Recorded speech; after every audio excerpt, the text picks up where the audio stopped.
afternoon.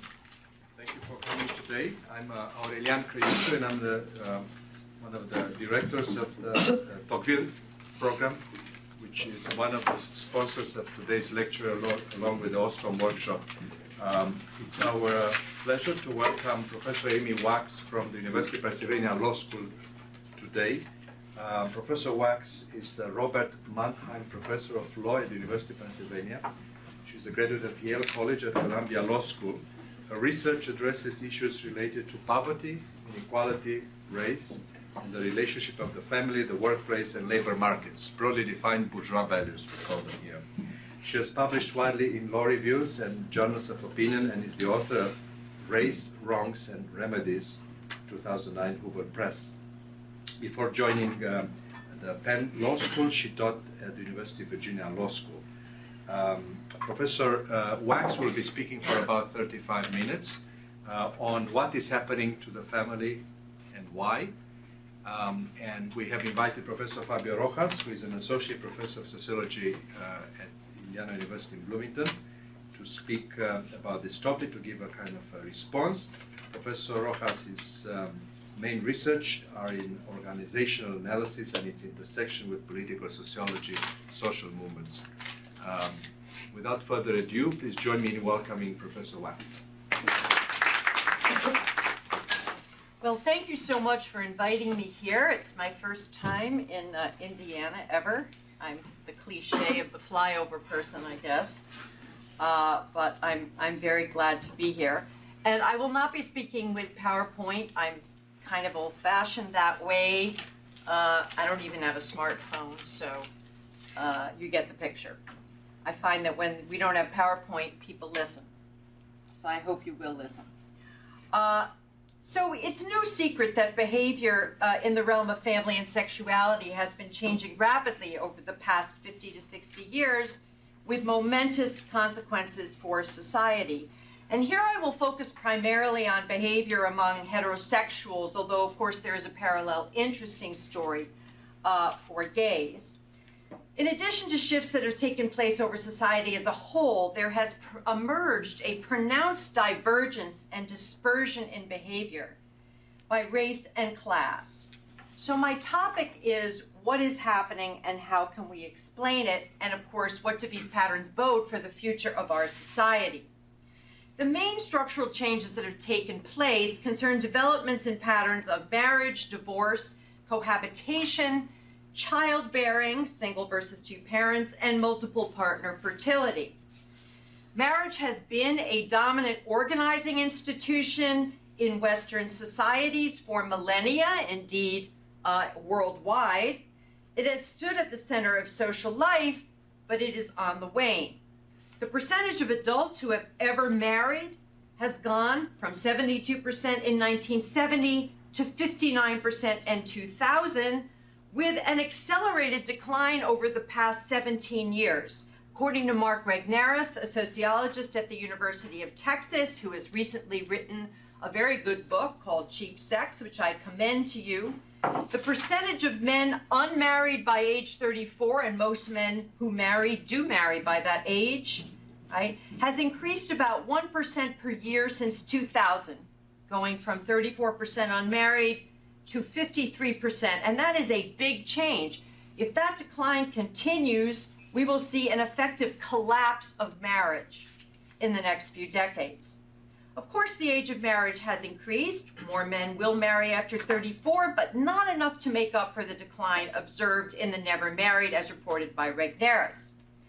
And these figures hide a broad range of marriage rates by race and class. In fact, marital decline is now mostly driven by the less educated, high school graduates and dropouts, and so-called non-Asian minorities. And here I am talking primarily about blacks and Hispanics.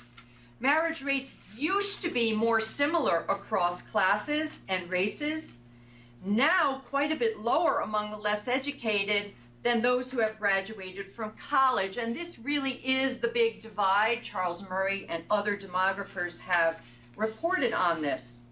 So male college graduates, especially whites and Asians, still marry at very high rates, over 90% of lifetime hazard, as we call it, And female college graduates now have a higher rate of marriage than less educated women, and that crossover is something new, only a few decades old.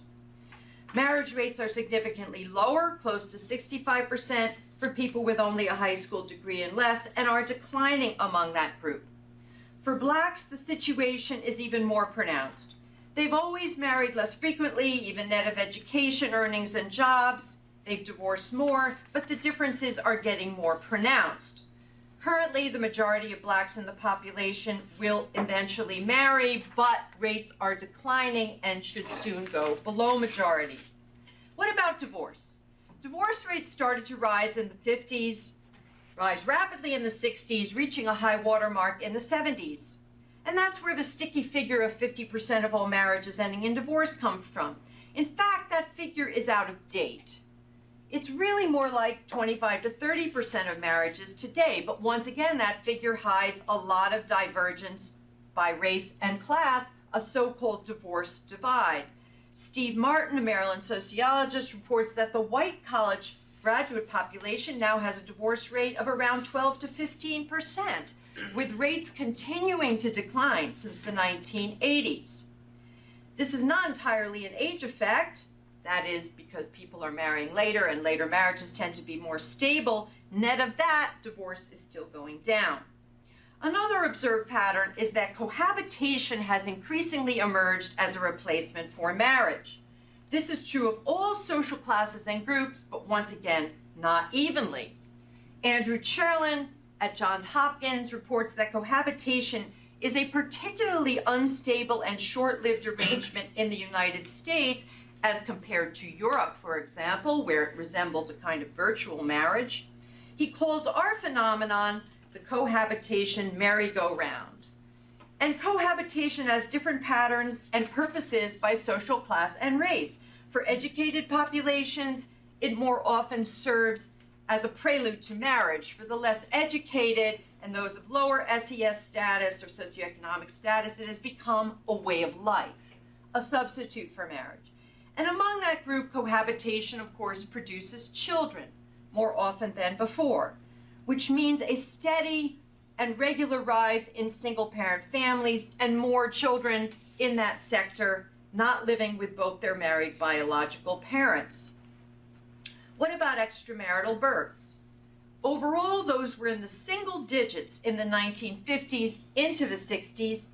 Now they are close to 45% of all births nationwide. Now you hear a lot about how teen pregnancy and out-of-wedlock childbearing is declined, and that is true.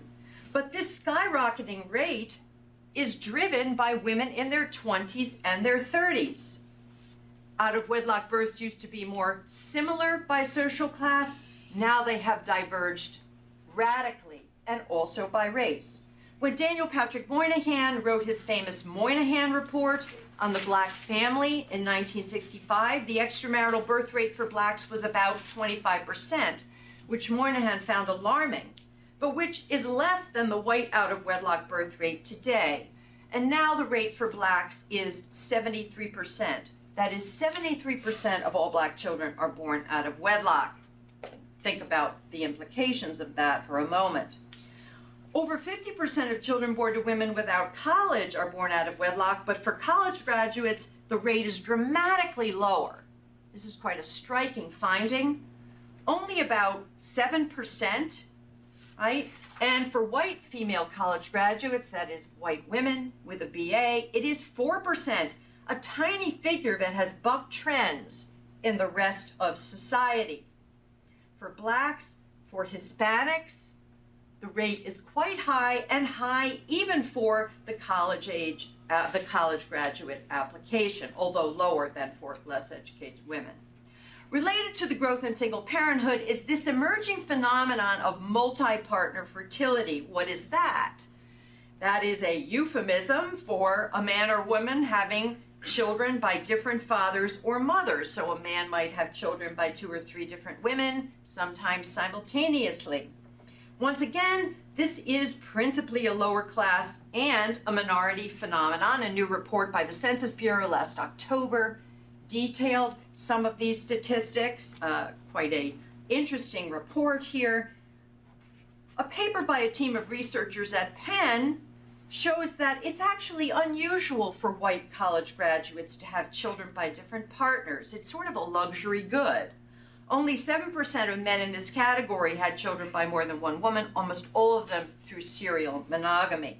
But for less educated, different populations, it's a very different pattern. 21% of parents overall now are multiple partner parents, and these are disproportionately concentrated in the lower third of society. Now, Charles Murray, in his magisterial book Coming Apart, has written eloquently about diverging destinies by class. Actually, in his book, he leaves out minorities, just to kind of leave that vexed topic aside. But Charles Murray goes beyond family formation to consider other aspects of behavior that have also diverged. So here I am talking about work rates, crime rates, and geographic separation. These have all diverged by class. He notes that well-educated elites have pulled ahead of others, not just in family stability, but in other respects, and have formed almost their own separate society.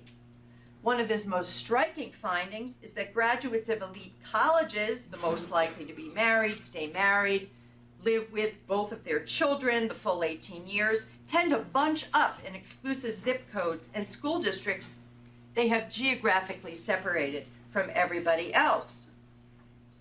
What does that mean in practice? It means because these families tend to live around one another, they and their children benefit even more from the collective pro-social family patterns of their class.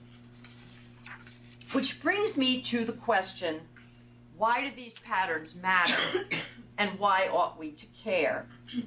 Once again, as Mark Regnerus recently emphasized, marriage has been a central pillar of societies in many eras, places, nations, and cultures. Monogamous marriage has been a mainstay and a strength of Western societies. And indeed, marriage continues to correlate with and predict many positive outcomes. There's quite a substantial literature on this. For men, and to a lesser extent women, marriage generates better health, mental and physical, higher earnings, more occupational success, greater levels of happiness, more social connections, more friends, community involvement, the list goes on and on. Marrieds are wealthier, their lives are more stable. Marriage is especially important for social support as people age. End-of-life care is dramatically dependent upon family and affected by marriage. And anyone in the healthcare fields knows that this is true and that social isolation kills. Concomitantly, divorce, the breakup of marriages, compromises all these functions, leaving people poorer, more isolated, and more reliant on government and society to meet their needs, which of course government and society never really can meet to the same extent as family, despite our fantasies to the contrary. What about single-parent and multi-partner fertility? Well, decades of social science research confirm that children growing up in single-parent families are at a disadvantage. Here we're talking about mental and physical health, delinquency, drug use, educational failure, and of course, poverty. What are the reasons? Well, quite simply, two heads are better than one. Two parents on average provide a more stable environment with better supervision and care, but there are other downsides to lack of paternal involvement and investment. Really, a form of disinvestment in the future. Moynihan's insight was that communities with unattached men tend to be less orderly, safe places.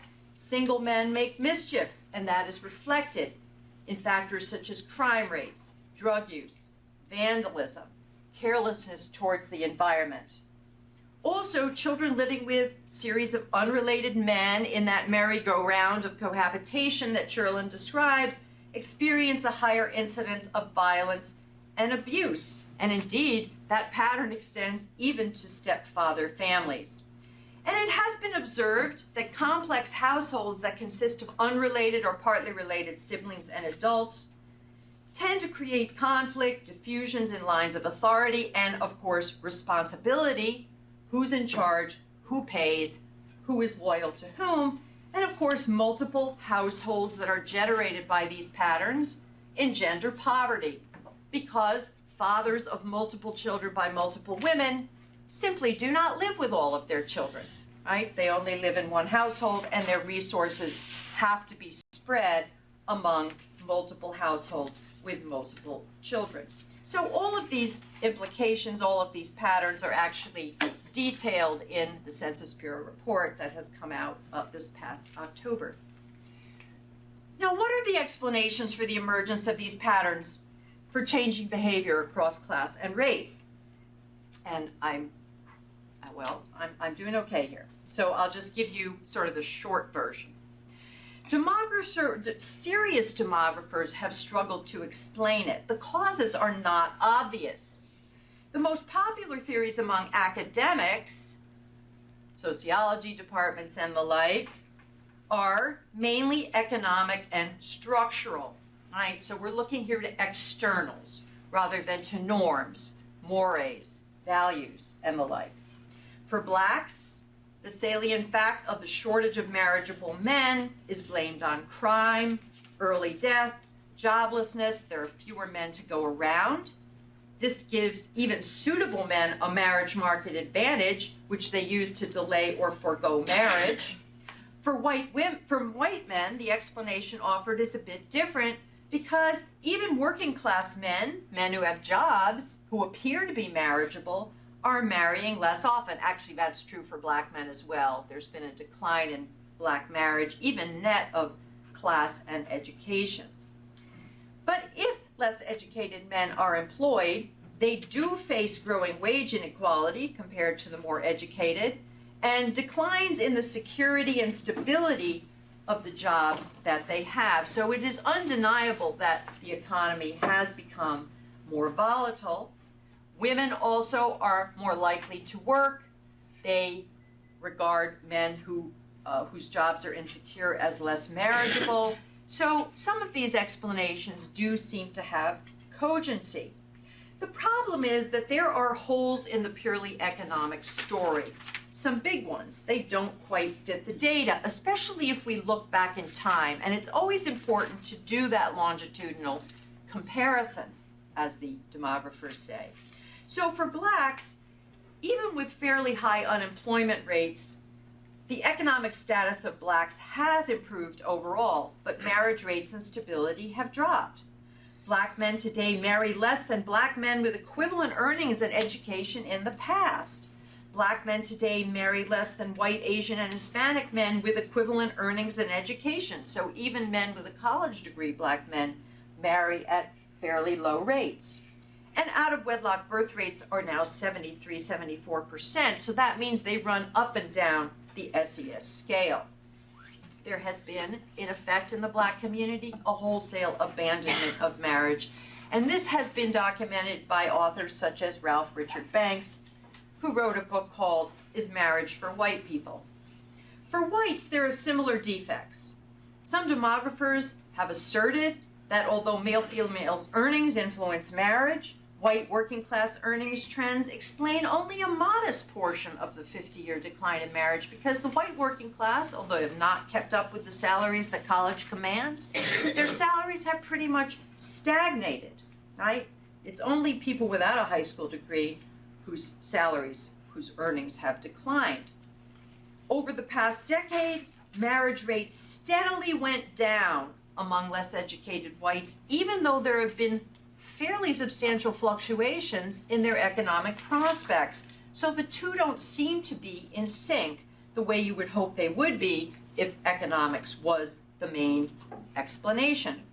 And men with similar earnings and characteristics now marry less than in the past. Indeed, one only need look at the 1930s, the Depression, when marriage rates were higher than today, to see that point.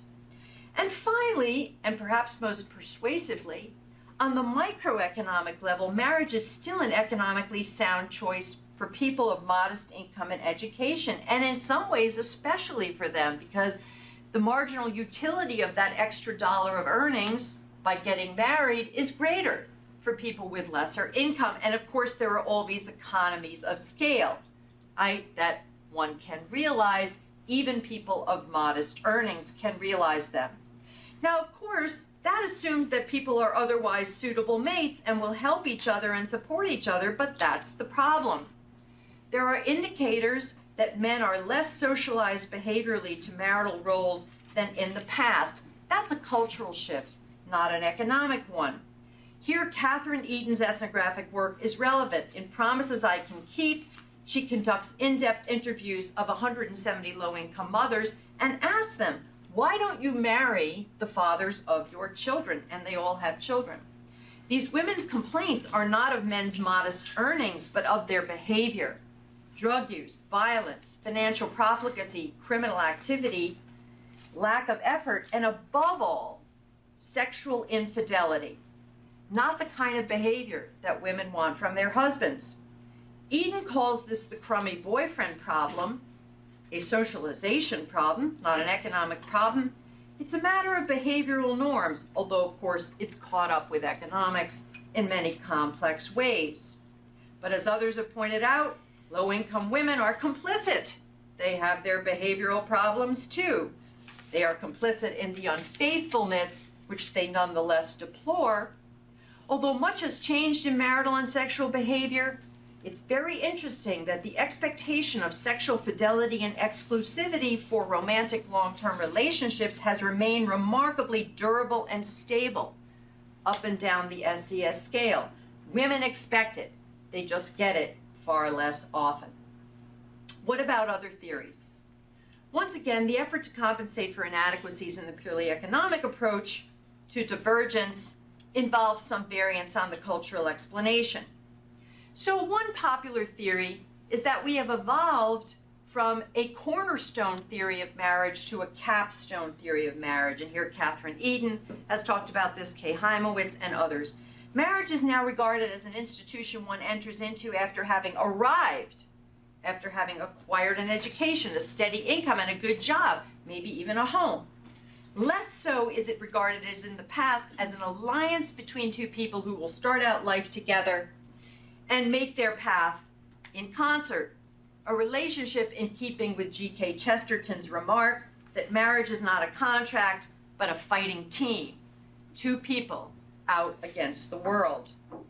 Adopting the capstone conception leads to a situation, say these sociologists, where many aspire to marriage, but lower SES people feel they can't attain it because they can't meet those expectations, those capstone expectations. Other demographers advance other theories. The status maintenance theory by Shelley Lundberg and Bob Pollack posits that the reason that upper SES people continue to get married and actually live very traditional lives is, even in an age of free and easy sex and loosening mores, is that they know, or they are smart enough to know, that they can only maintain their elite status by forming these families, and they can only pass that status on to their children if they create a stable situation for their children. And indeed, I think I like this status theory because it asks the right question. Not why do lower SES people fail to form stable relationships, because that's kind of the default, shall we say, but why do upper SES people, even in the post-liberation era, continue to form stable relationships, get married, and stay married? Now, the flaw here, the flaw with the status theory, is that it really doesn't explain why people lower down on the social scale do not adopt this model as a way to enable their children to rise. There is, in fact, evidence that when people who start out with modest means, and here I'm thinking about recent immigrants, adopt the model, their children do rise.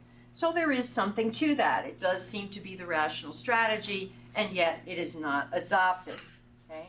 There are other theories, the birth control shock theory, which says that birth control, in fact, paradoxically increased the number of out-of-wedlock births because it broke the cartel of shotgun weddings, of the promise that if men got a woman pregnant, he would marry her because he could always go down the street and get more sex elsewhere, right? So paradoxically, a lot of women got pregnant, but men didn't marry them, and they had the babies anyway.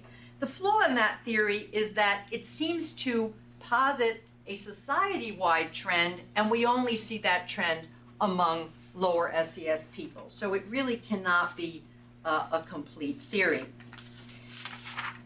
I, in a paper that I wrote a few years ago, put forward another idea. And that idea is that the situation we see today with divergence by class and race is a product of what I call the moral deregulation of the 1960s. So what do I mean by the moral deregulation of the 1960s? In the 1960s, which I remember because I'm old enough, but you don't because you're not, there was a pronounced shift in the norms, the understandings, and the customs regarding sexual behavior. Prior to that, respectable women were expected to guard their virtue, not have sex until marriage, remain virgins, and of course there was the danger of pregnancy, and that kept people in line, right? So that was sort of a big moray that was adopted even across various sectors of society. Post-1960s, things changed. Those rules were relaxed, social controls on sexuality were relaxed, but as a result, the rules that everybody subscribed to, even if sometimes they didn't always abide by them, because from the crooked timber of humanity, nothing perfect was ever made, this deregulation meant that individuals had to chart their own path and decide on their own course, which required complex case-by-case decision-making. That created room for divergent styles of decision-making informed by differences in individual and group-specific social capital, so-called executive function. Now, some of you may not like the idea that individuals or even groups differ in their decision-making style and capacity. It's an inconvenient thought, but there's actually some evidence for it. Some people are better able to assess consequences, to exercise restraint, to look forward to the future. Those people tend to be more educated. They tend to move into elite sectors of society. They tend to hold more complex jobs, right? They are more likely to be able to chart out a rational course. People who are lower down on the SES scale might have more difficulty doing that. And actually what we see is this divergent pattern that seems to fit that hypothesis. Elites might sow their wild oats. They have a period of sexual experimentation, but they eventually accept relatively stable conventional marriages. They pay lip service to liberated attitudes, but not really in practice. They talk the 60s and live the 50s. But lower middle class people and minorities, such as the black population, do not show this pattern as much. Their personal lives are much more fragmented and unstable, right? So this suggests that perhaps they are not thinking as globally as others. Now, what is the evidence that there are these differences? Well, I'll just give you one study, right? There is a big study of military personnel, tens of thousands of people. It found that in choosing between a lump sum severance payment and an annuity, more highly educated white and female veterans were more future-oriented in their choices, and they had a lower discount rate, as we say, for future benefits, whereas others in the military population would choose the immediate package, even though it was worth less. Once again, what causes these differences? Education, upbringing, culture. We can speculate about it, but here's the bottom line. Behavioral norms, as oppressive as we may have found them in the past, served a useful social function. They kept everybody to the same aspirations. They charted a course for all people. They gave us all guideposts, something to aspire to, something to use as a benchmark for our own behavior. They did not throw people back on their own devices. And the fact is that some people are more capable of being thrown back on their own devices than others. Indeed, the paradox is that the least well-off in society, the most vulnerable people in our society, are the most harmed by the demise of social controls and social norms. That really is, I think, the point that I want to leave you with. Finally, and I'm going to close up here because I don't want to take up too much time, there has been, I think, a general change in sexual behavior that has created some tensions between men and women. It's a bit of a shift of the topic here, but I think it's part and parcel of what I am talking about. Mark Regnerus, in his book Cheap Sex, deplores the society-wide decline in marriage, the fragmentation of relationships, their short-lived nature. He deplores what he calls the availability of cheap sex, the hookup culture, the casualness with which people enter into sexual relationships, the proliferation of what he calls sexual substitutes like pornography, because he thinks that they are having a generally depressive effect on men primarily, but also depriving women of what they really want. His main premise, and this is one that I think a lot of feminists resist, is that men and women on average are different. They are different in their sexuality and in the aspirations that they bring to interpersonal relationships. Men, at least young men on average, are much happier to have multiple short-lived recreational sexual relationships. They are not so much looking for love as they are looking to have a good time. Women aspire to love and longer-term sexual relationships, indeed to marriage. This is all on average. We're not talking about every individual. But the era of cheap sex means that men can easily put off marriage. Women are indulging men in their sexual preferences in a way that causes men to delay and put off marriage. And what that means is that sexual liberation has given women less of what they want. He thinks that women should go back to their gatekeeper role, to inspiring men to work harder, to be better behaved, to be more ambitious, as the price for sexual access, and that this was a wise system that we have abandoned to our detriment. So I would urge you to read his book about cheap sex, his conclusion that we are stuck in a kind of prisoner's dilemma with no obvious exit, and that everybody is worse off as a result of where we are today. Thank you very much for listening, and I look forward to your comments.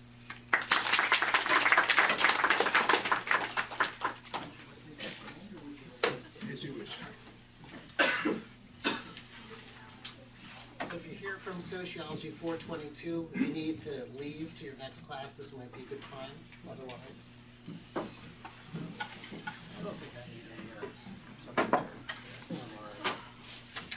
Just give people a moment to move out. Yeah.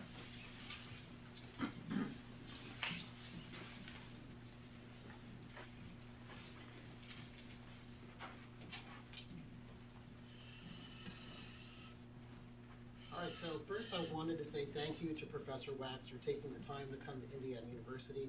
It's been a real pleasure to hear her remarks, and I'm very grateful to our organizers for setting up a forum like this. This is extremely valuable. So my remarks today, what I want to do is I want to move from points of strong agreement to points of strong disagreement. So the first thing I want to do is point out where I agree with Professor Wax. And so the first thing I really want to talk about is this idea of the value of bourgeois society. It's not specific to Professor Wax. A number of people across a number of different fields have argued that there are a lot of valuable things about bourgeois society. What do people mean by bourgeois society? The bundle of values and institutions that emerged from Western Europe, about 1700 or so, leading up to the Industrial Revolution. And so in interpreting Professor Wax's remarks, I think of it as part of a larger affirmation of the good stuff that came out of Western culture. For example, her remarks remind me of Deidre McCloskey, the economist, who says that where do you get an accumulation of wealth? Where do you get the good stuff? Where do you get a higher standard of living? You get it in places where there are bourgeois values, where people respect wealth, they think the creation of wealth that is good, that business is a good thing, that we shouldn't take stuff away from you after you've earned that money. I think of Professor Wax's thesis and general idea as part of that larger cloth, that maybe not in the economic realm, but also in the personal realm. That set of values, that set of family values, the traditional family structure is an extraordinarily valuable thing, it's a good thing. So first I want to affirm that broad point that I actually agree with that. Another very broad point that I want to affirm is that I would say her reading, most of it, I have some points of criticism, but at least in broad outlines, I think it's essentially a correct reading of the sociology of family. One of the core questions in the sociology of family is, are intact two-parent homes good for people? Yeah, that's true. I'll talk about the ins and outs of that evidence and some of the subtleties that I think need to be brought out. I think that's a very valuable thing. Is having a large number of partners, better sexual partners, better than having a fewer number? In terms of things like contracted disease, personal happiness, the answer is yes. Right, smaller partners is better. So another point of broad affirmation, which is that her reading of the sociology of family and related fields in demography and the study of sexuality, I think is kind of on target in terms of the particulars. And also in making this broad affirmation, I don't want this to be interpreted as a get-out-of-free card when it comes to discussing the good and bad parts of Western society. Because we praise the good bourgeois aspects of Western society, doesn't mean that we can't look critically at the bad stuff. So even in her comments and her written work, Professor Wax does acknowledge that there were a lot of bad things in the past. That the bourgeois society that I think is good existed with some really atrocious, horrible things. But what I think is the important thing to do is to separate the good from the bad. So, slavery did exist, racism did exist, anti-Semitism did exist. But I hope that today we can separate the good from the bad. And what I'd like to do is to charitably interpret Professor Wax's argument as a call to take the good stuff from Western society and to discard the really bad stuff. Now, let me go into slight disagreements. So after affirming this broad point, what are some slight disagreements that I have? The first, you might say, is a rhetorical one. So in preparing for these remarks, I did read some of Professor Wax's work. I watched actually an hour or two of your videotape on YouTube.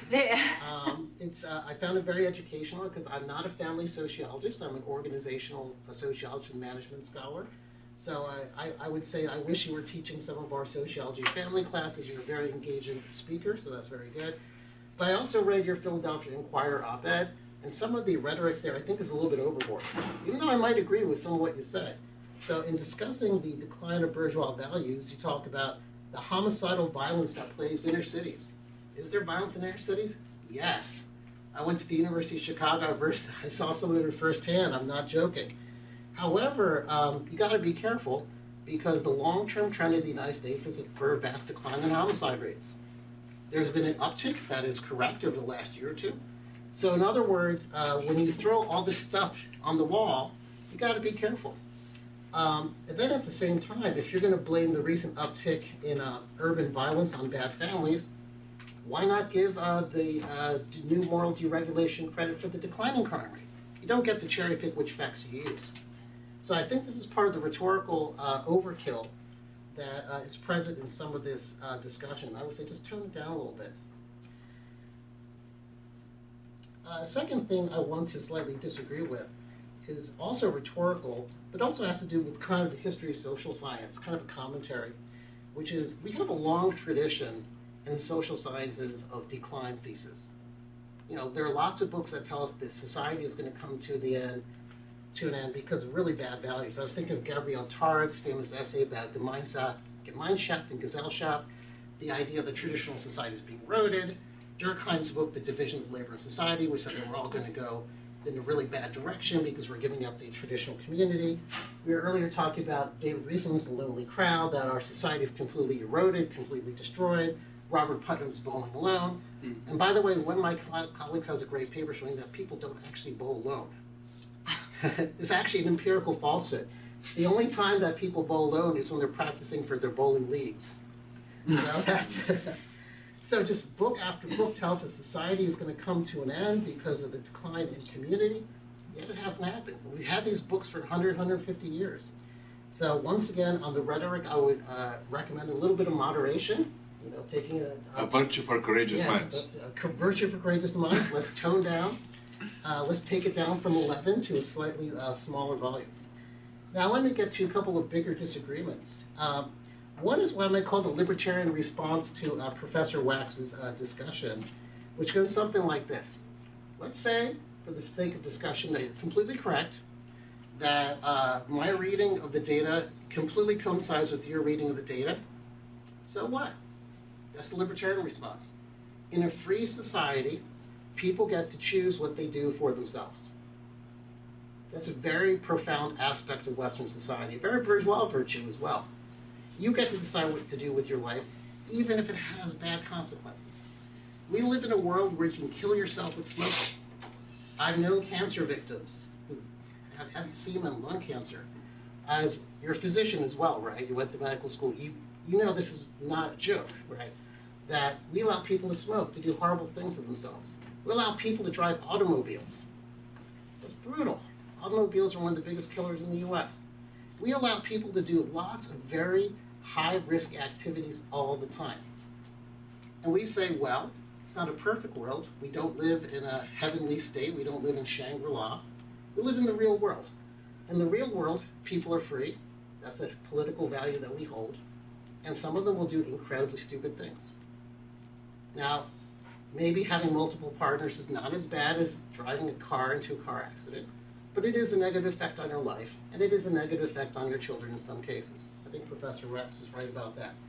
But once again, we get to basic values.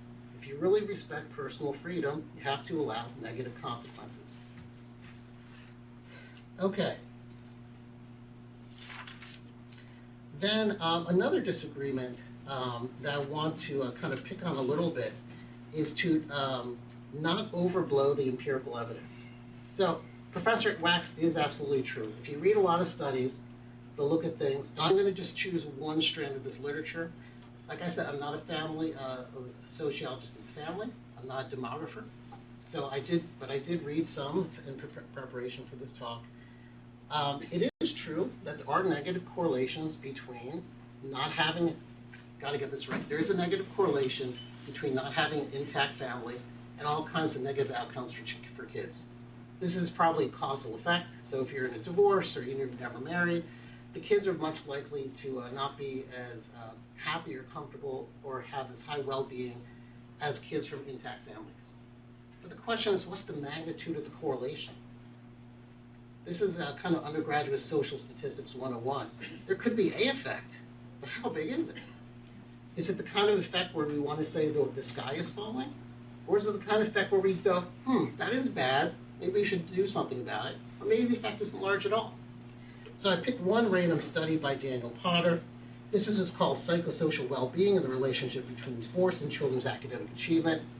And as Professor Wax would probably predict, the main finding of the paper is that kids from divorced families do worse in school, and they have worse psychosocial well-being as measured using a standard battery psychological tests.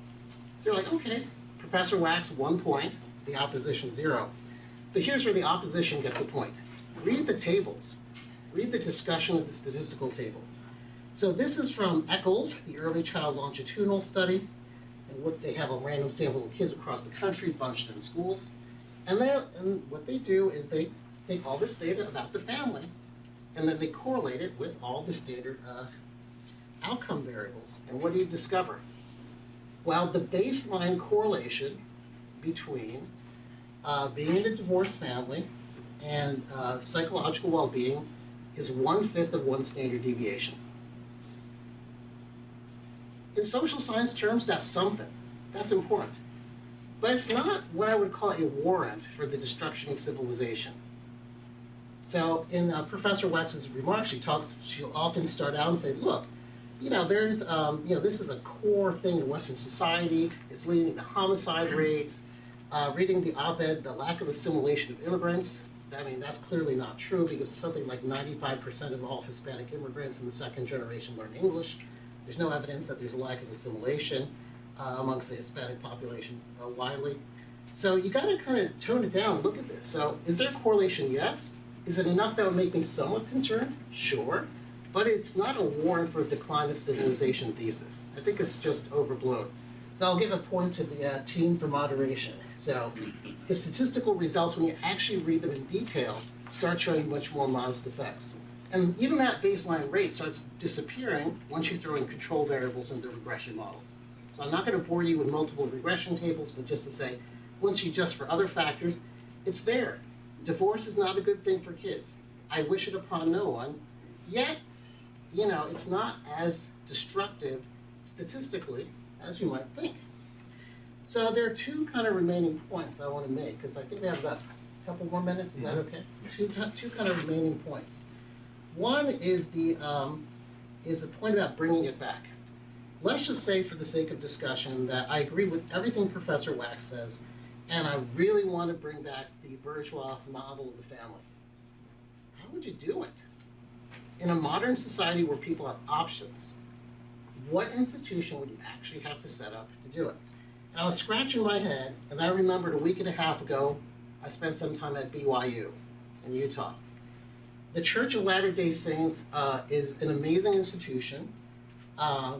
People lead very happy lives, but it's also a very expensive institution. If you know anything about the Church of Latter-day Saints, it is a very intensive religion. You have to participate at a very high rate. You have to go every weekend. You have things to do almost every weekday. There's also financial donations you make. Now, then they take care of you. So that's the upside. It's an institution, and it enforces all the norms that Professor Wax recommends. So, for example, walking around campus, I saw a lot of young people who were married. Almost everybody who was bearing a child was married. This is the society Professor Wax wants. And we have that option. It's just that most people don't want to invest that much time and effort in that religion. Most people don't want to pay the financial cost of participating in that institution. I just want to emphasize that I'm not saying anything positive or negative about a different religion. That's not my own religion. But just to say that that model society is there. You can do it if you want. But the lesson to be learned is this very, very expensive in terms of time, in terms of money, in terms of effort. There's no coffee as well. Then there's no coffee. So if you had your coffee, you're out of luck there.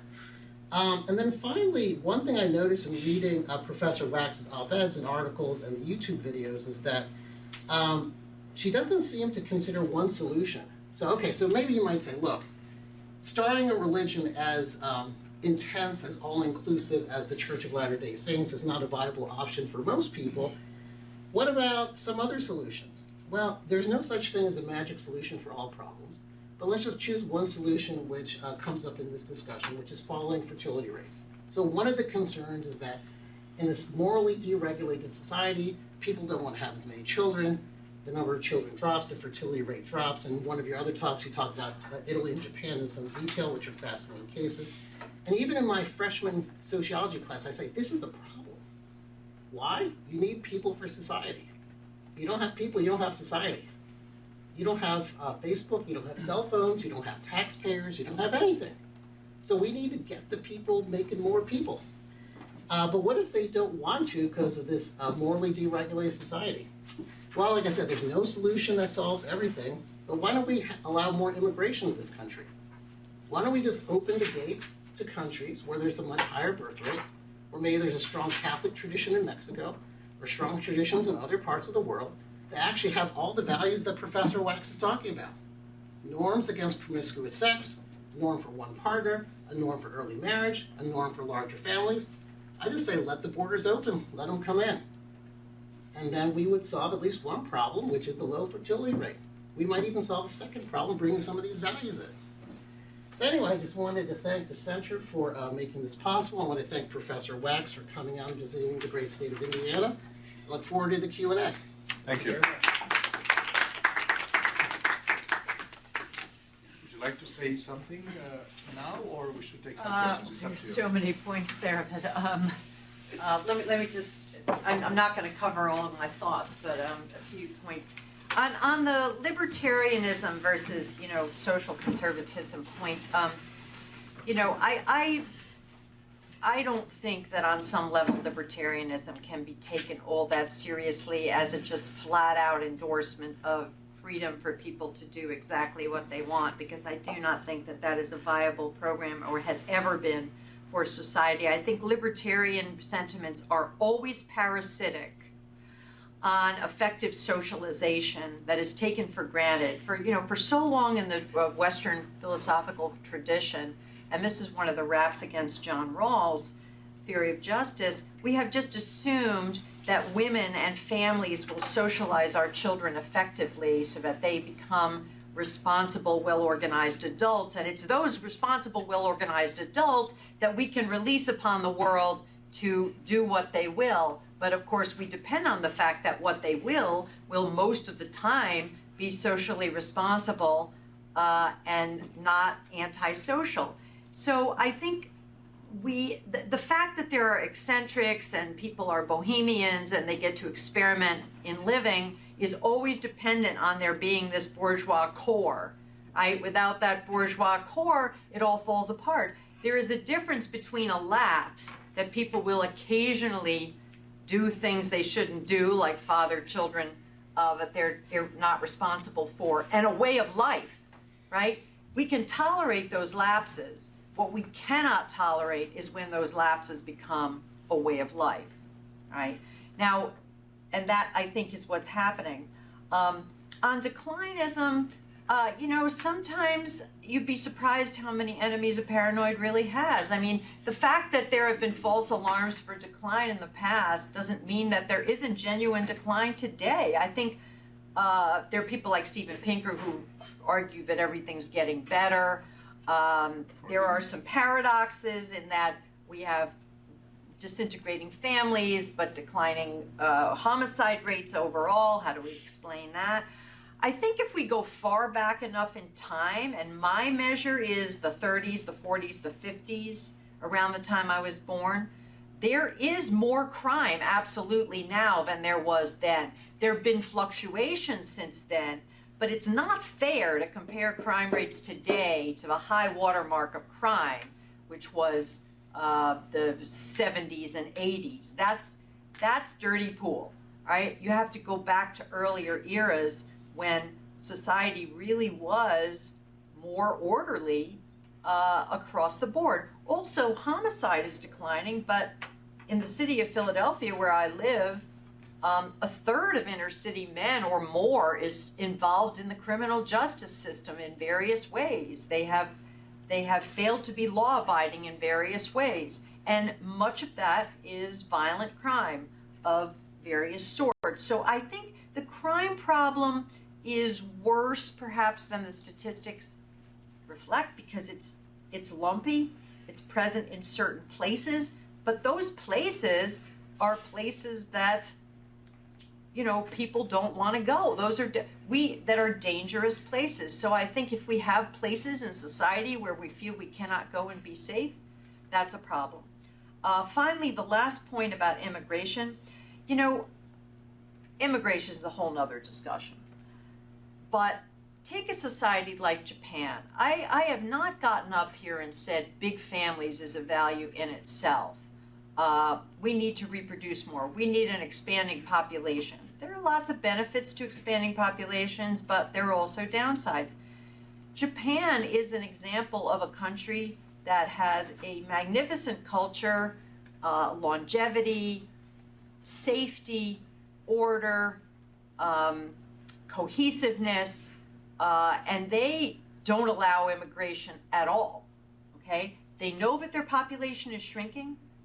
They recognize that they're going to face challenges in caring for their elderly, but you know what? They think it's worth it. So I think there are a lot of different ways to, solve the problems of modernity. Establishing a strict religion, promoting big families, that isn't necessarily the only way. You know, the Upper West Side is a pretty secular society. They have stable families.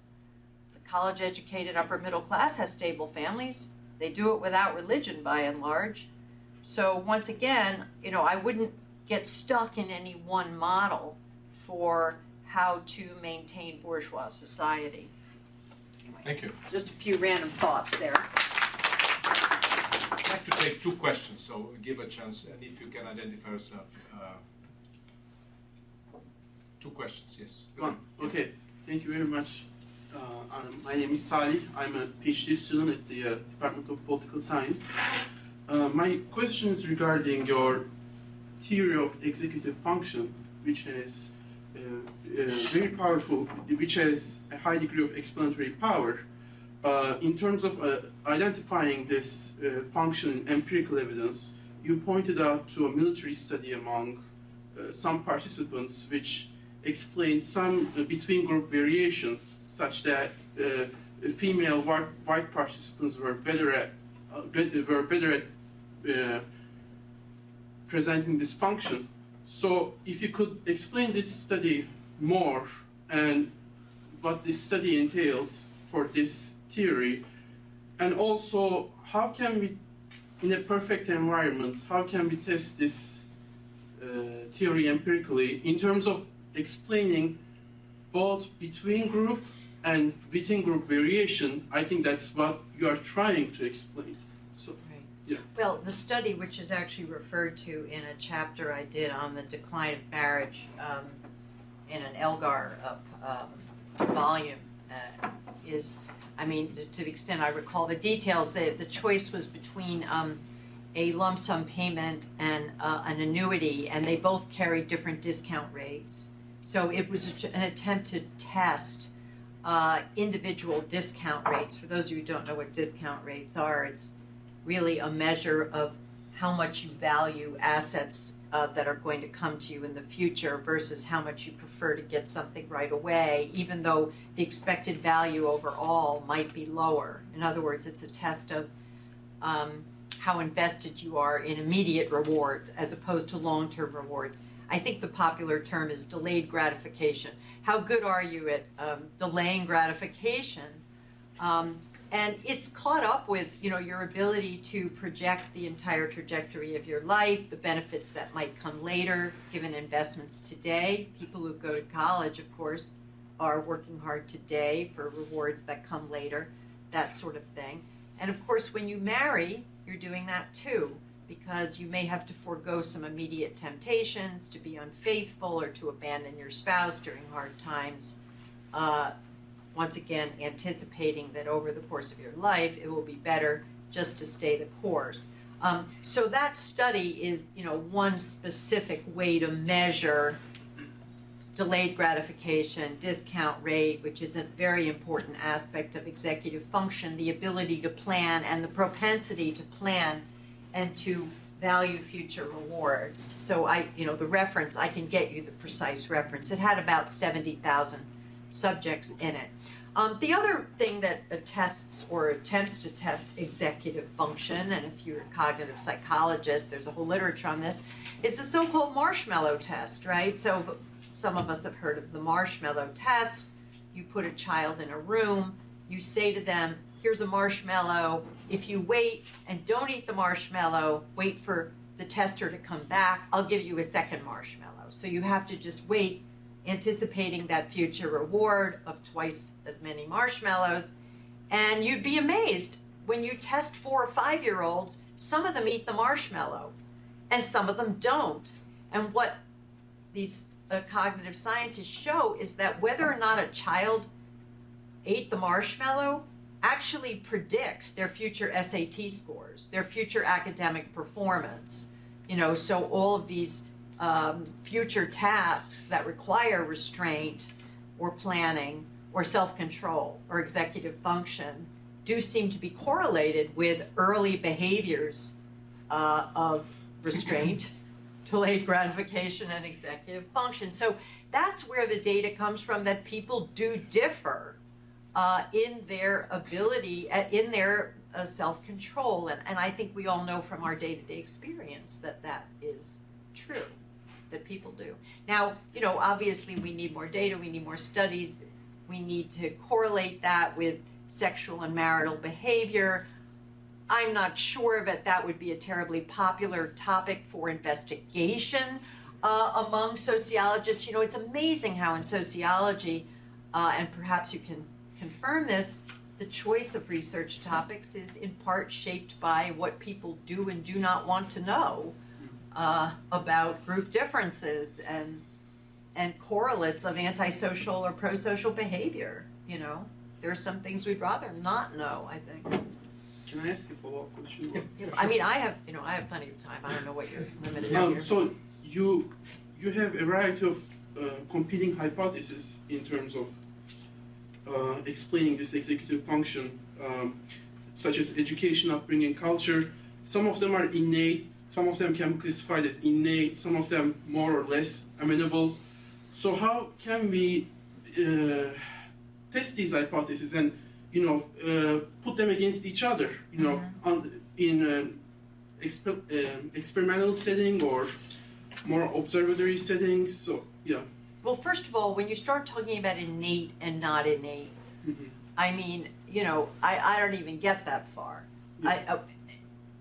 For all I know, it could be all cultural or all environmental, or I mean, it could have, as opposed in the nature versus nurture question, I plead, agnosticism here. I mean, that's a little disingenuous because I do know the personality and cognitive ability literature, and the consensus there, the word on the street is that most of these attributes are 50-50, right?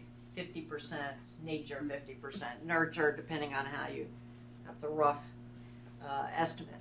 So I have, let's face it, executive function has some kind of genetic substratum that is highly environmentally manipulable.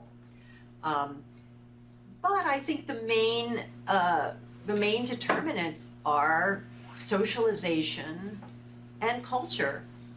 I mean, this is a very hoary cliche, but, why do Germans act so German, and how do Germans produce little Germans? I mean, I've had 12 German au pairs, and I can tell you, I mean, there are certain behaviors that, they're very punctual, they're very orderly, they're very obedient, respectful of authority. That doesn't mean there isn't a bell curve of traits among people of a certain culture. There is. But the bell curve, I think, is in a different place than maybe another culture that isn't known for those attributes. So it's interesting to me, sociologists really know almost nothing about why Germans act German, or I'm Jewish, why Jews act Jewish. I mean, there's a whole set of traits and interests and orientations that we associate with being Jewish. That's really an understudied area. I think it is. I really think it is. Okay, I have Les and a question in the back. Yeah. As you were talking about the sexual choices of men and women, I began to wonder about the Me Too movement. I think there's something cosmic about the near simultaneous death of Hugh Hefner and the rise of the Me Too. That's magical thinking. Yeah, I know. Me Too movement. But on a more serious note, so, there Wendy Shalit and others have talked about, the rise of a new Victorianism, particularly on the part of younger women. Me Too movement perhaps being an expression of that. Obviously, we don't know how long it will be sustained. It will bring costs. A number of people, men, will be swept in, perhaps unfairly, in much the same way we've seen with the sexual harassment debate on campus. But on balance, are we witnessing perhaps a kind of rebellion against the kinds of behaviors you were talking about? One, to the extent there'll be real prices. I think this gets to what Fabio was talking about. There'll be prices paid, perhaps they're worth it, on some sort of social balance scale, not on the individual scale. And then, is this going to happen among one segment of the population? They'll stop preaching 60s. Will it affect, though, another part of the population that behaves 60s, as you put it?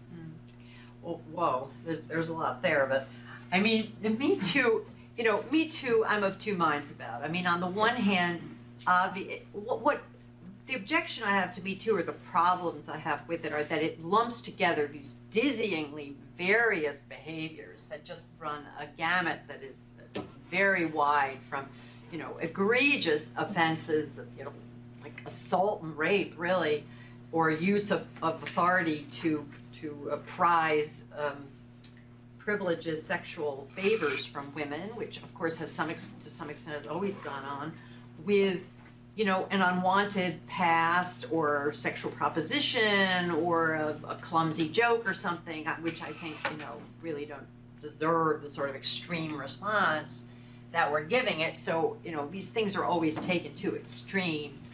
But I think I have a lot of different theories about Me Too, but here's one of them that actually ties in with what I just got finished saying. Are things worse now in terms of male behavior than they were in the past?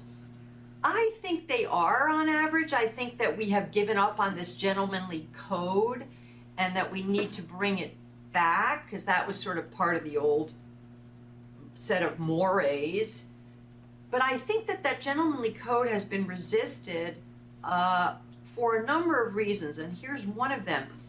What happened in the 60s is that we decided we need a much more free and easy and adventurous sexuality as part of expressive individualism. And that sexuality was male, right? It's something that pleases men, men set the pace, and the idea is that men and women are the same. Now that idea comes from feminism, it's embraced by feminism. So there's one sexuality, and that sexuality is male. Now, if that's the case, you can't blame men for thinking, well, I'll jump at any opportunity that comes my way. If someone makes a pass at me, hey, great, even if the sex is bad, even when it's bad, it's good, a la Woody Allen. I don't experience a sex as traumatizing, someone as hitting on me, as assaulting my very being. I don't go home and cry about it. I mean, there's a way that men approach sexuality on average that's frankly different from the way women do. So you can't blame a guy for saying, well, if I would welcome it, why wouldn't she? If I think this is fun, why doesn't she think it's fun? I think really that's the way these very solipsistic, narcissistic men think about it. This is fun, what's wrong with you? And they've just kind of gone crazy, right? So when women turn around and say, oh, this is not fun. This is not fun for us. We experience this very differently. That kind of is a crack in the feminist ideology of men and women are the same, their sexuality is the same, they experience sexual encounters or overtures in the same way. I think we really have to go back to a more realistic vision of the fact that men and women just aren't the same. And that, of course, was part and parcel of the older mores. So when I went to college in 1971, nobody really talked to me about this stuff. I must have imbibed it in the air around me. But I went to college with the firm knowledge that men propose and women dispose. All right? So men will seek sexual favors. They will push you as far as you will go, and it's your job to decide how far you will go. You are the gatekeeper, right? It isn't an insult for a man to make a pass at you, but if you don't want to do it, don't do it. And if you do it, then be responsible, because you're a grown-up for what you do. Well, I don't think women come to college thinking that way today. I don't know, but I don't get the sense that they do. Very specific with the Me Too movement, which is largely, not entirely, a movement centered around Hollywood and other cultural institutions? Oh, no. I think, there's a lot of snakes crawling under the rock here. But, I mean, I think you're right. Well, the question that is, insofar as the problem... The professions are probably more buttoned up. Well, yeah, I'm not suggesting the problem doesn't exist, but really we're talking about I think the question is, how do you bring back bourgeois values? Well, one way would be, wouldn't it, to the extent Hollywood starts, and I mean Hollywood in a very broad cultural sense, starts doing films and other things that don't glorify anti-bourgeois values to the extent they have. Well, right. Well, good luck with that. I mean... More Jane Austen. More Jane Austen. Bourgeois values. So boring. Terribly boring, right? That's the problem. I like Jane Austen. Oh. Yeah, I was going to say, I just saw the old version of Pride and Prejudice with Laurence Olivier and Greer Garson. It was great. I highly recommend it. I have a question. Michelle Lee, I'm from SPIA. I work on energy policy. And so my question is, when we think about, well, I should preface this. I teach a class of people in the environment. And so I ask my undergraduates, what are your views on climate change? And I notice a lot of it is really centered around their political ideology.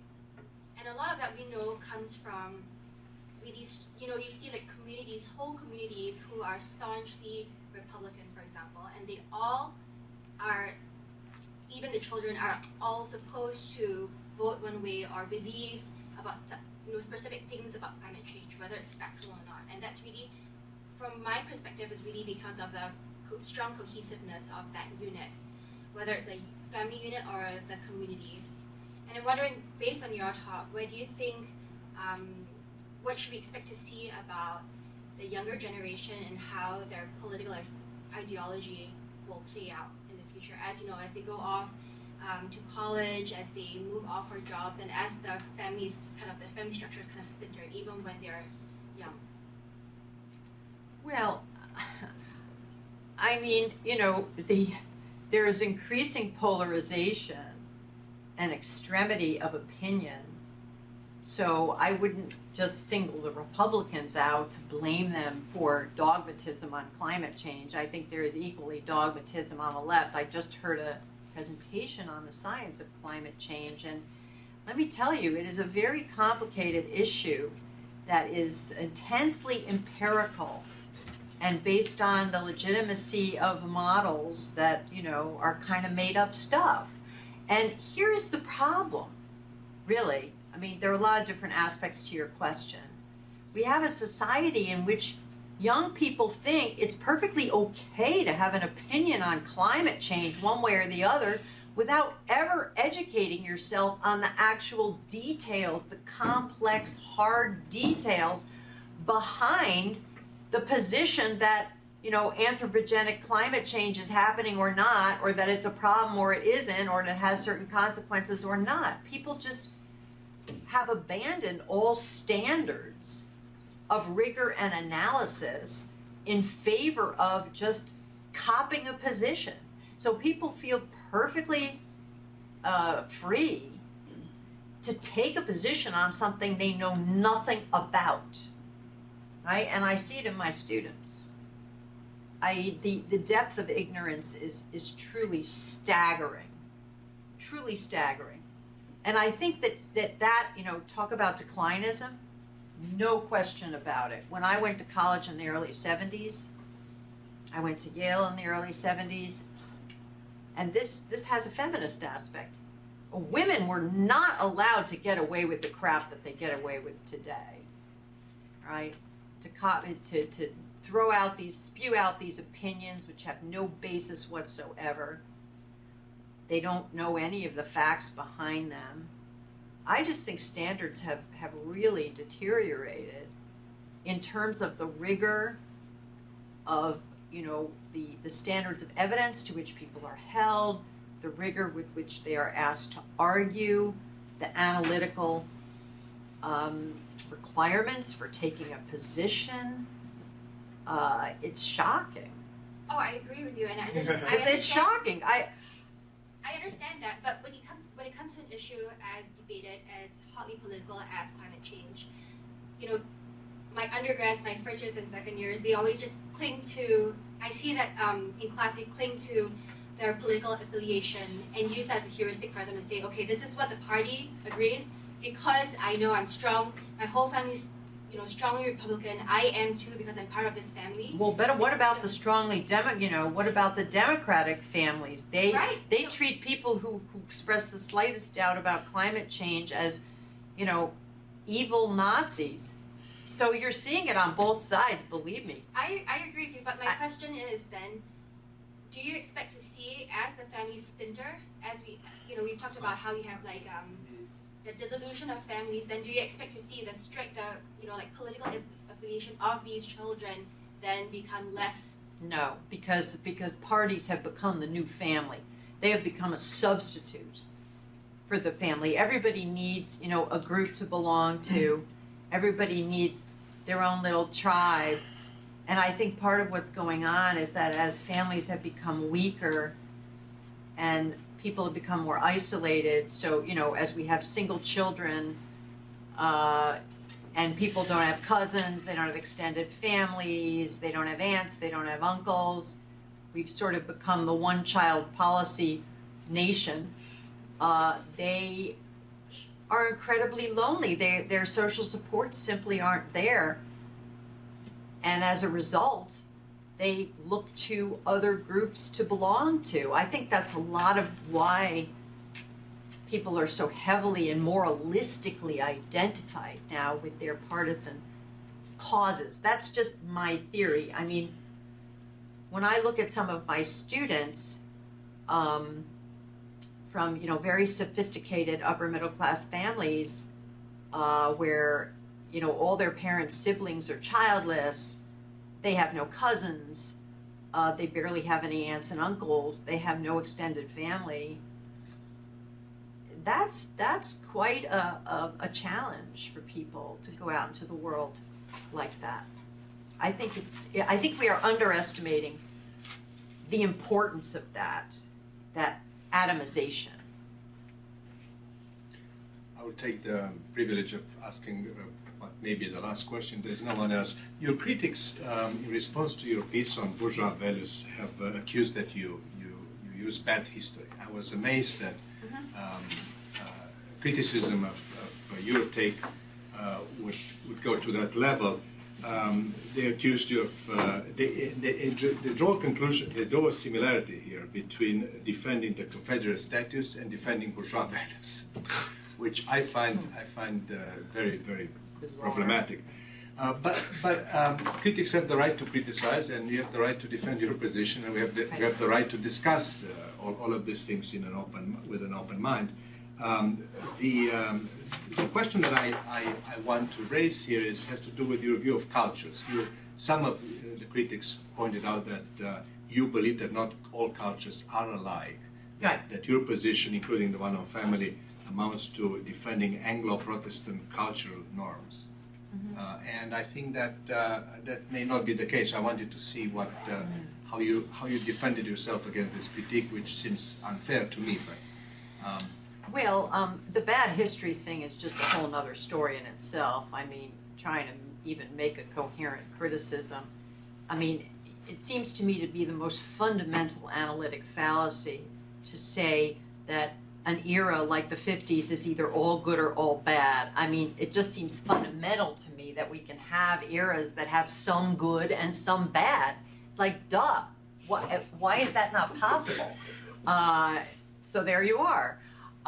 But, you know, leaving that aside, I mean, there are more sophisticated versions. I think they're equally untenable of the bad history argument. But, okay, not all cultures are alike. Not all of them are equally preeminent or equally worthy. I stand behind that statement. I mean, Anglo-Protestant culture, whatever you want to call it, that is our founding culture in this society. Right? It gave us our Constitution, our form of government, rule of law, property rights, fundamental rights for individuals, the notion that everyone is within the law, that no one stands above the law. They're just a laundry list of tenets, commitments, and beliefs which have been forged over hundreds and hundreds of years, you know, through blood and treasure and conflict, that are our legacy.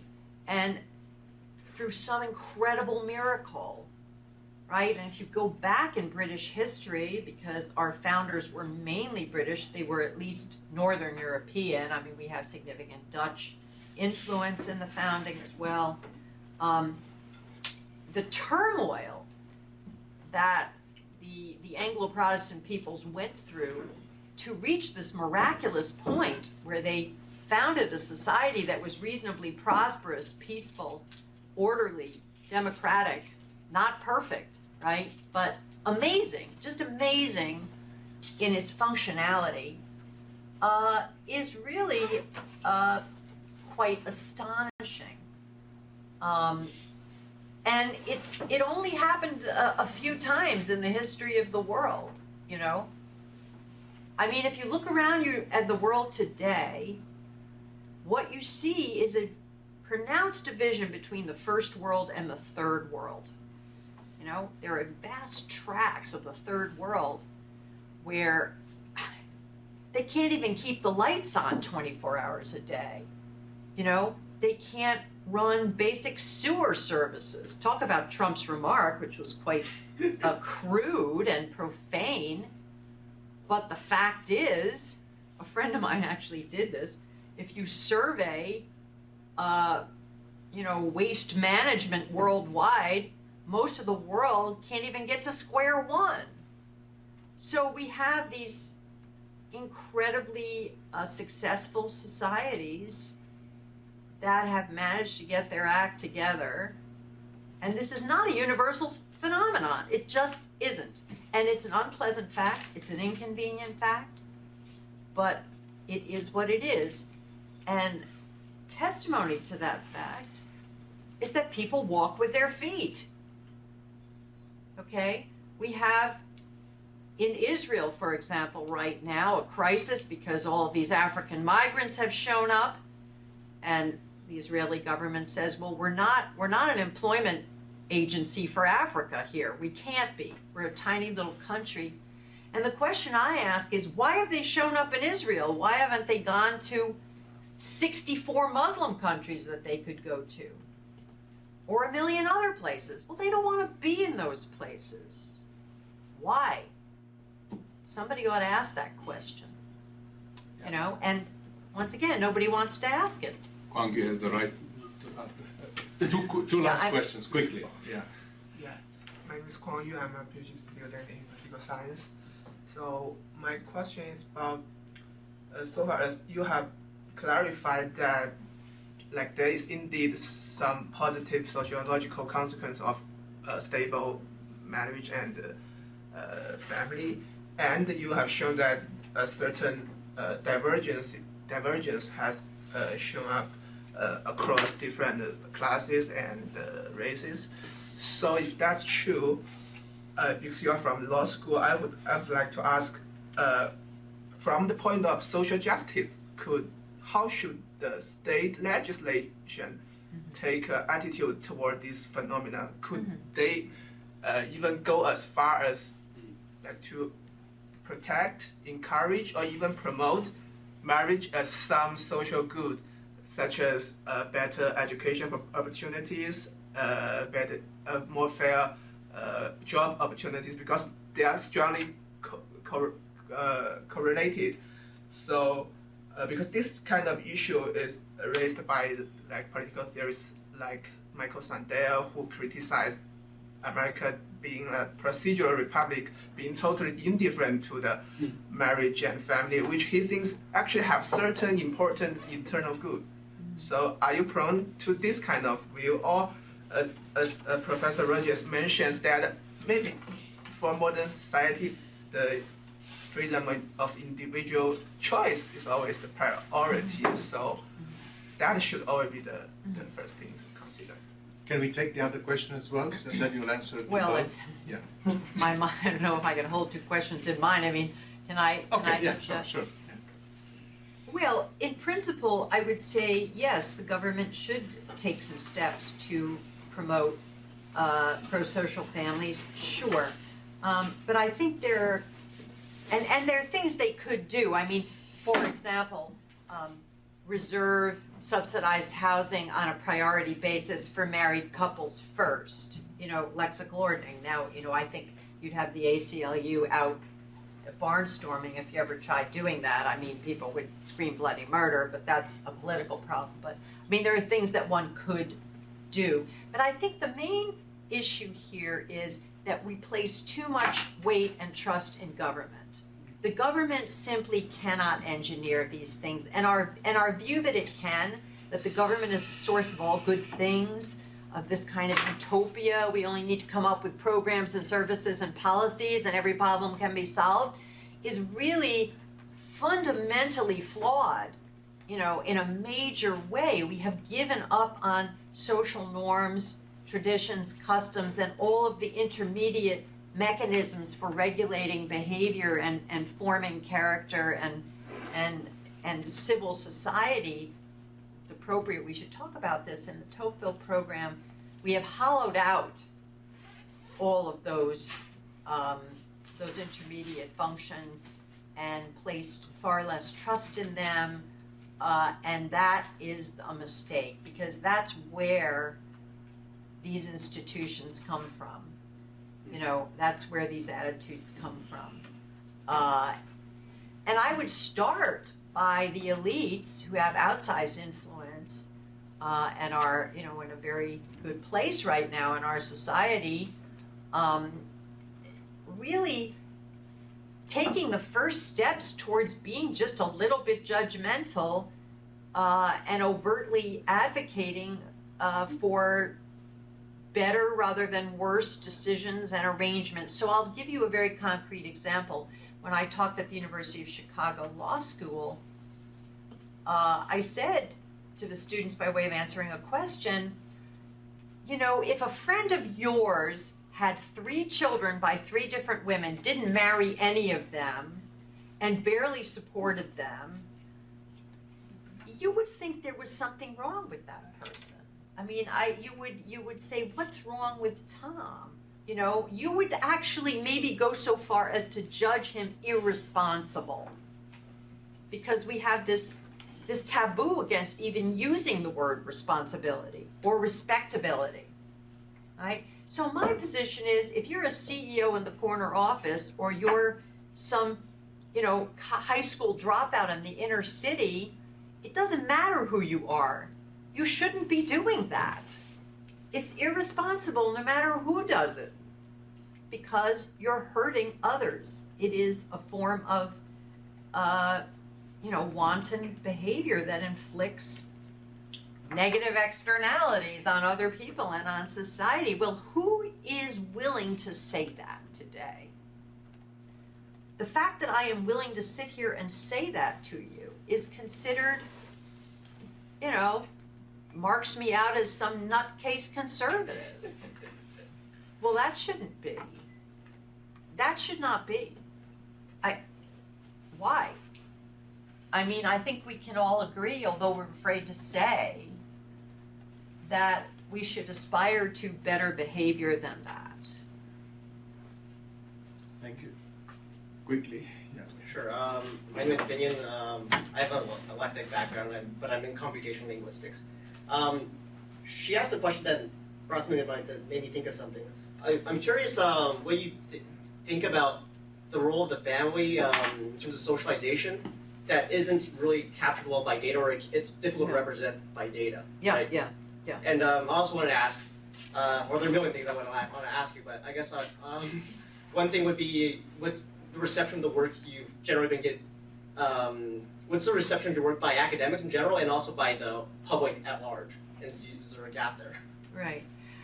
Yeah, I mean, I think that this goes back to my point that there are understudied areas in sociology, and one of the understudied areas, I think, remarkably, is how cultural traits and habits are transmitted through families.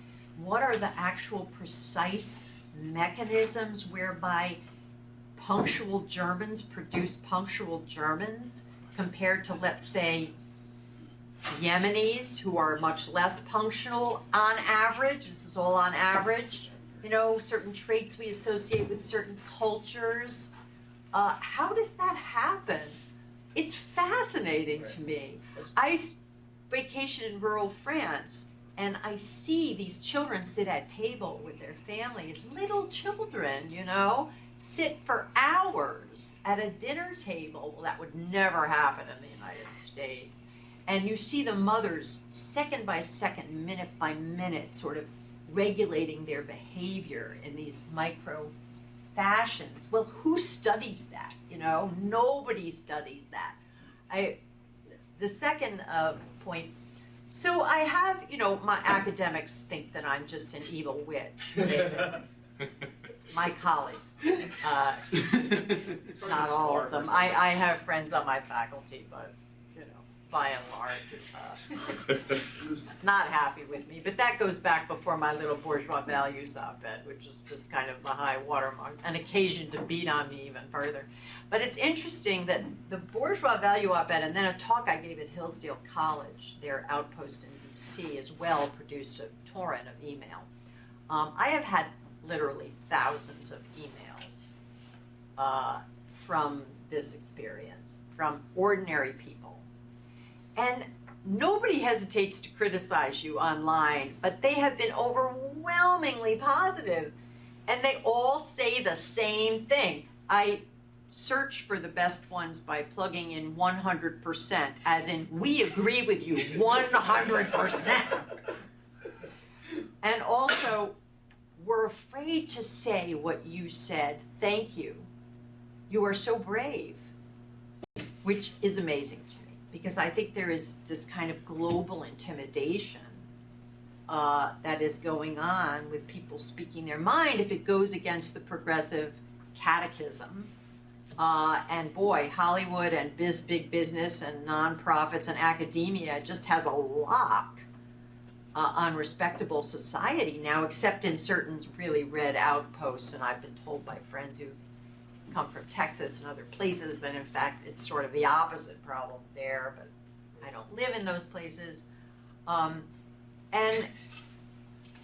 I think that there is a real divergence. What this has taught me a number of things, but one thing it's taught me is that academia is completely out of touch with a fairly substantial chunk of society. It's hard to know how big it is and where they are and who they are. But the shock that my colleagues experienced when Trump was elected is just emblematic of that. I mean, they have no clue of how this could possibly happen and why it happened. You know, and it's really like a desperate thing because Trump is like, you know, let's face it, has a lot of flaws. But it's really, to me, emblematic of them just being totally fed up that they were willing to vote for someone like Trump. You know, and I understand it. I mean, I understand the rebellion against this suffocating orthodoxy where you can't even state a fact. Okay, so migrants are all flocking to Europe. That's a fact. Well, one of my colleagues said I was a Nazi for saying that. I said you can't be a Nazi for stating a fact. You know, the fact can be true, it can be false, it can be inconvenient, it can be uncomfortable. But it's a fact. It can be all of those things, but there's a difference between stating a fact, which is true or false, and stating an opinion. If people don't seem to understand that there is a difference. There is another fact that our time is up. Yeah, I don't. Anthony will talk to, but it's been an excellent experience. Thank you so much for willing to. Thank you to you for coming. No, I actually just wanted to say I appreciated your talk and your comment on the coming out of civil society, which is something that I study in developing countries. I think that punctuates the importance of any backsliding. Those immediate ties when the secondary ties aren't there, they will seem to become. They don't have the backup. Yeah, right. They don't have the structure. Your call will be disconnected.